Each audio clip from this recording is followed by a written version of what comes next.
السلام علیکم ورحمۃ اللہ وبرکاتہ۔ نحمدہ و نصلی علی رسولہ الکریم۔ بسم اللہ الرحمن الرحیم۔ بدگمانی سے اکثر رشتے خراب ہو جاتے ہیں۔ اللہ ذوالجلال کا فرمان ہے، اے ایمان والو، بہت بدگمانیوں سے بچو، یقین کرو کہ کچھ برے گمان گناہ ہیں۔ سورہ نجم آیت نمبر 12۔ آپ صلی اللہ علیہ وسلم کا فرمان ہے، بدگمانی سے بچو، اس لیے کہ بدگمانی سب سے بڑا جھوٹ ہے۔ صحیح بخاری حدیث کا نمبر ہے 6064۔ بدگمانی کا مطلب کسی کے بارے میں برا سوچنا۔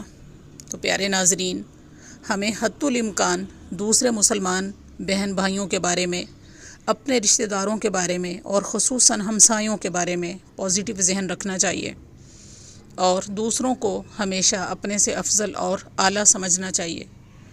جہاں بدگمانی گناہ ہے، وہاں حسن ظن یعنی دوسروں کے بارے میں اچھا گمان رکھنا اچھی عبادت قرار دیا گیا ہے۔